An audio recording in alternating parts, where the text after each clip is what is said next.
Au cours du XIXe siècle, une nouvelle façon d'enseigner les sciences à l'école s'est mise en place progressivement. Cette méthode intuitive s'appuie sur la curiosité naturelle des élèves en se basant sur leurs observations d'objets familiers, puis en étendant leur questionnement à des notions de plus en plus abstraites. C'est la leçon de choses.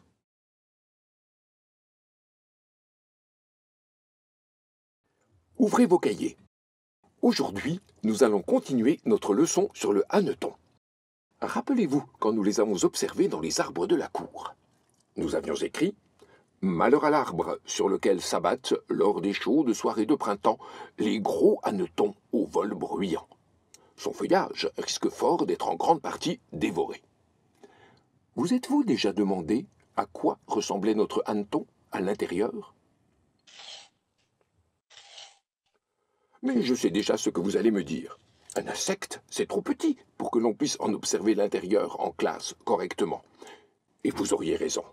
Il nous faudrait des lentilles et surtout une aptitude à disséquer bien supérieure à ce dont nous sommes capables, vous et moi.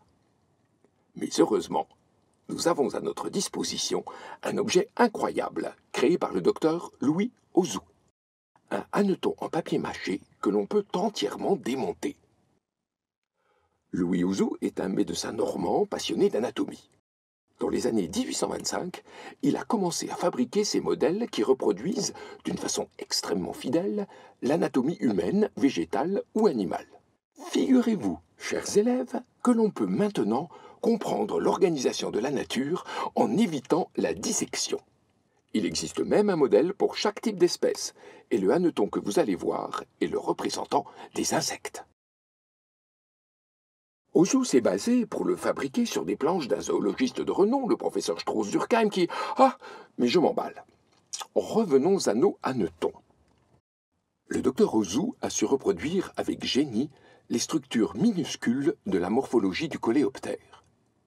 Savez-vous que ce modèle de hanneton est grossi 12 fois par rapport à l'insecte? Grâce à ce grossissement, nous pouvons voir des organes qui seraient sans cela difficilement observables.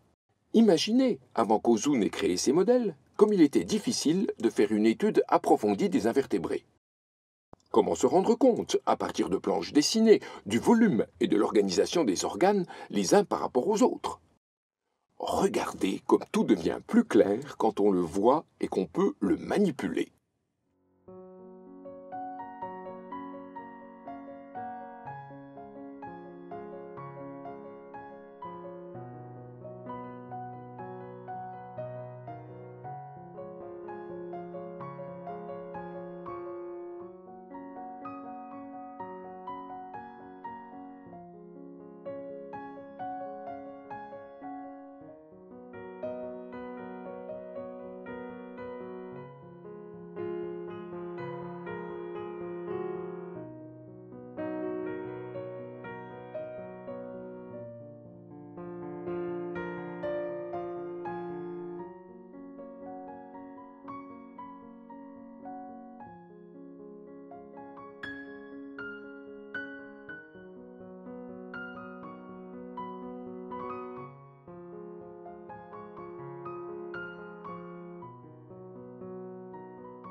Savez-vous, chers élèves, que les modèles d'Ozou s'inscrivent dans le paradigme de la science moderne?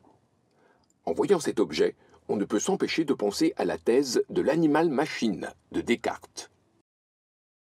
Je désire que vous considériez, après cela, que toutes les fonctions que j'ai attribuées à cette machine suivent toutes naturellement la seule disposition de ses organes, ni plus ni moins que font les mouvements d'une horloge ou autre automate, celle de ses contrepoids et de ses roues. Le docteur Ozu est certes un génie créatif, mais il est également un entrepreneur aguerri. En effet, l'usine qu'il a montée en 1828, dans sa Normandie natale, emploie une grande partie des habitants du village. Il a su tirer profit de l'essor industriel de notre époque, en utilisant un système de production en série qui lui permet de diffuser largement ses modèles pour des sommes tout à fait raisonnables. Imaginez qu'il a reçu, en plus de cela, de nombreux prix pour ses travaux, et que le ministère de l'Instruction publique a même recommandé aux villes et aux départements d'acquérir ces modèles.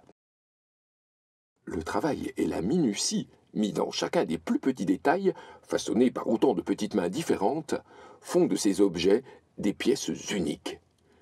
Si bien que je ne serais pas surpris si un jour on les retrouvait derrière les vitrines des musées.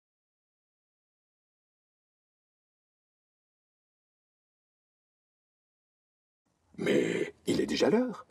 Laissons de côté le docteur Ozu et ses modèles, car notre leçon s'arrête ici pour aujourd'hui.